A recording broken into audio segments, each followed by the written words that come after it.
Imagine yourself in a war as uncertain and violent as World War II. And in your pocket, you carried a piece of writing, 6 chapters of a precious and personal project. Occasionally, you would pull it out and rework in those brief, not so peaceful moments.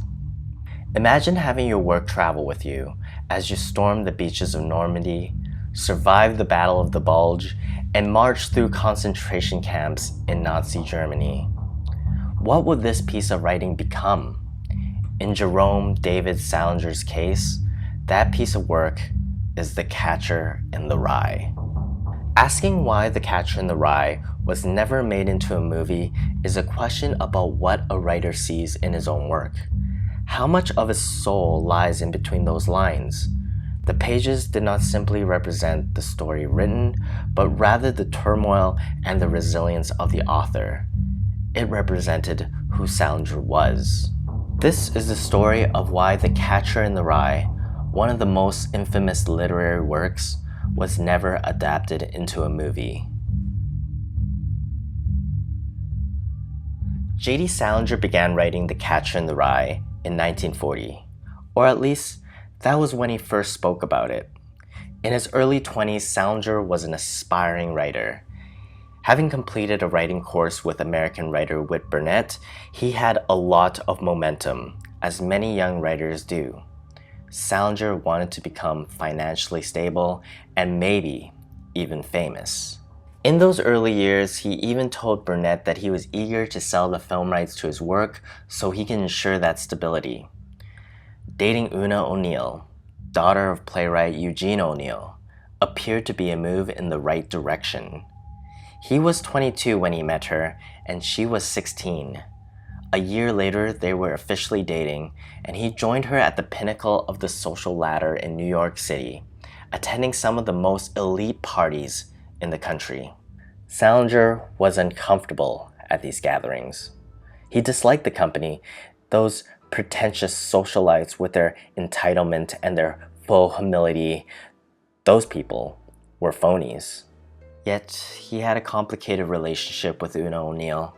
He would be hot and then cold. At times, he would show affection, and then in a blink, he would be standoffish. This was grounds for O'Neill to find love elsewhere. And with a history of being neglected by her work-focused father, Eugene, she found the attention from a much older man, Charlie Chaplin. The superstar film actor was 54 when he married 18-year-old Una O'Neill. Jilted and heartbroken, Salinger sent her letters after she wedded a man 36 years her elder, criticizing her. He was hurt, and the pain lingered. The 1940s was an intense time for Salinger as he began to navigate the world as a published writer. Each publication gave him a little bit of hope, although they came few and far in between. But even with the successes, nothing elevated him to the level he wanted to be. Then, Pearl Harbor, the day that will live in infamy. Salinger was drafted and sent off to war where he literally went through hell and back. With his proficiency in multiple languages, French and Italian, he served as an interrogator. Yet, he never stopped being a writer during those dangerous times. Members of his counterintelligence team could still recall Salinger writing, even once when they were at risk of enemy fire. Witnessing the death of many friends and the horrors of the Holocaust aftermath, Salinger was hospitalized for post-traumatic stress after the war ended. Upon returning back to America from World War II in 1946, he brought with him back a wife, Sylvia Welter, a former Nazi Party member, and his writing, a work in progress. His marriage didn't last, but the novel did. Holden Caulfield remained his closest companion. In 1946, Salinger sought help from his old instructor, Whit Burnett, in an effort to get a collection of short stories published. The collection, like many of Salinger's attempts, amounted to nothing, and in that, Salinger disengaged with Burnett, as he now had a tendency to do with the people in his life. Life ebbed and flowed for Salinger, and in 1948, his short story entitled Uncle Wiggily in Connecticut was published in The New Yorker. Movie producer Samuel Goldwyn purchased the film rights to the story, promising Salinger the career advancement that he had been yearning. In January 21st, 1950, the movie, which was retitled My Foolish Heart, starring Susan Hayward and Dana Andrews, was released to the American audience. Uncle Wiggily in Connecticut was a dialogue-heavy story, and with that being the case, had to be rewritten significantly for the film. In hindsight, Salinger would have wanted it to be a stage production, but the allure of the silver screens was too great. My Foolish Heart was very poorly received, to the shock of Salinger, who had uncharacteristically relinquished all control to Samuel Goldwyn when the producer bought the rights. According to the critics, the movie was melodramatic and full of typical soap opera cliches. This gave Salinger, a writer already lacking confidence, another significant blow, leaving a bruise that would not fade. The Catcher in the Rye was published by Little Brown and Company on July 16, 1951. It received its fair share of positive reviews, but would end up being one of the most influential novels of its generation for negative reasons. While many critics enjoyed the book, they found that the character of Holden Caulfield himself was immoral. This didn't stop The Catcher in the Rye's success. Within the first 2 months of publication, the novel was reprinted 8 times and would end up spending 30 weeks on the New York Times bestsellers list. By the late 1950s, the story of Holden Caulfield represented a group of brooding adolescents, which was coined the Catcher Cult. A rise against the novel began to form as those who upheld Christian morals found the 277-page novel to be a threat. The words "goddamn" appeared 237 times, "bastard" 58, and "Christ's sakes" 31 times. This was enough to get the book condemned in many high schools and libraries across America. By 1961, The Catcher in the Rye was the most censored book of its time and will continue to be one of the most challenged books for decades to come. Nevertheless, the novel sold over 65 million copies and rocketed Salinger into the limelight. Salinger hated the limelight. In as early as 1953, Salinger stopped interacting with the public, and by 1965, he stopped publishing his works, even though he continued to write regularly, hiding away from his family to do so. Why did Salinger stop publishing? It was the same reason he became reclusive. Publishing was an invasion of his privacy. He loved writing and continued to do so, but with the success of The Catcher in the Rye, he no longer needed people to read his fresh material, the 15 potentially completed manuscript in his bunker in New Hampshire. During this period, Salinger was solicited by many from the film industry who wanted to adapt The Catcher in the Rye, and he would turn them all down. He had many reasons for doing so, but one that stood out was that he felt he was the only person that could have played Holden Caulfield honestly, and perhaps with Margaret O'Brien as his co-star. That would be most ideal for Salinger. After seeing what someone could do to his work, as he had seen in My Foolish Heart, he was not ready to trust anyone. In 1957, Salinger answered a letter asking about the potential for adaptation. He responded with, "The Catcher in the Rye is a very novelistic novel. There are ready-made scenes, only a fool would deny that, but for me, the weight of the book is in the narrator's voice, the non-stop particularities of it, his personal, extremely discriminating attitude to his reader-listener, his asides about gasoline rainbows and street puddles, his philosophy or way of looking at cowhide suitcases and empty toothpaste cartons, in a word, his thoughts. He can't legitimately be separated from his own first-person technique.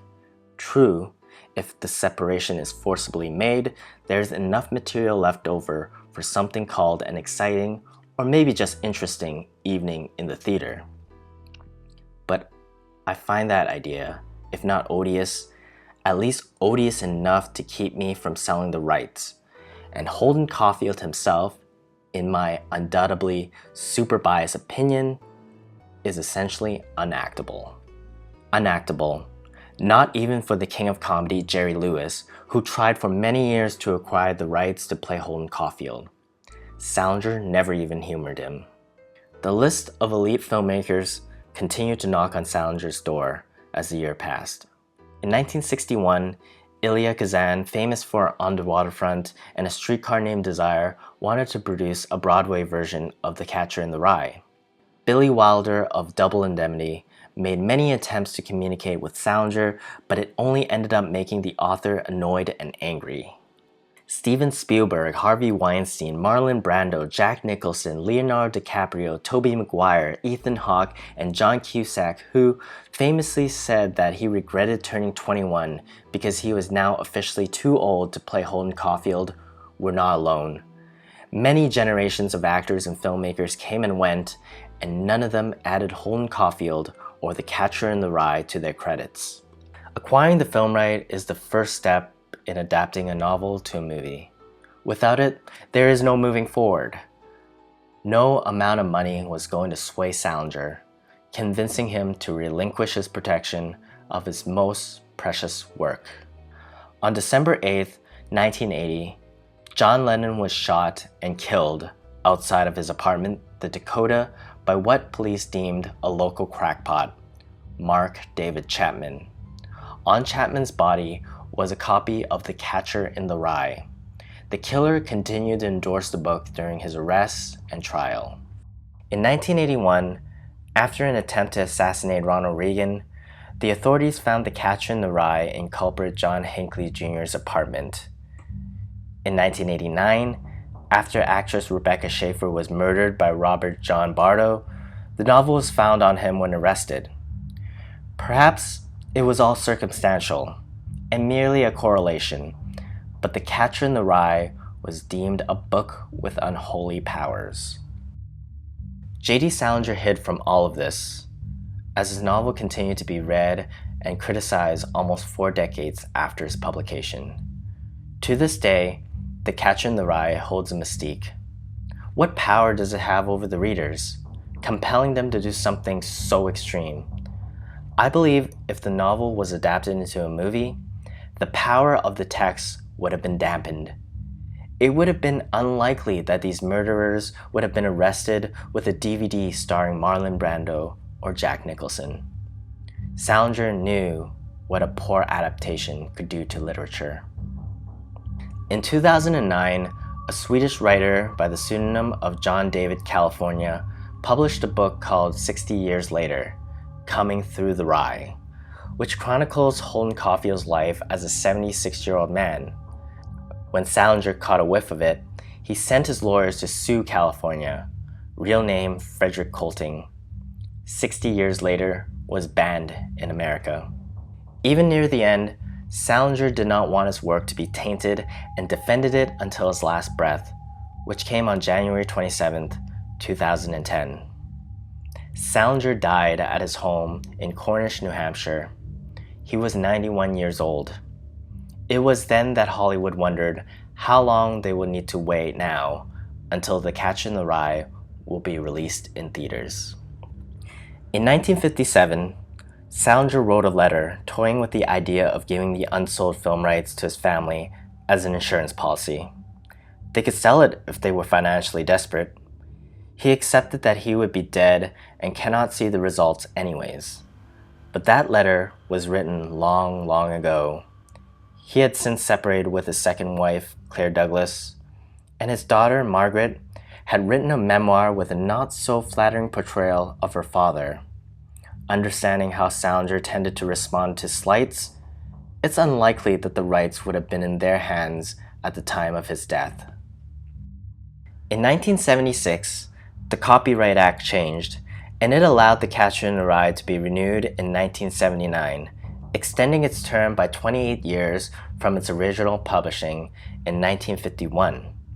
There had been 2 more extensions in succeeding decades, and 67 years had been added on top of the initial 28-year extension.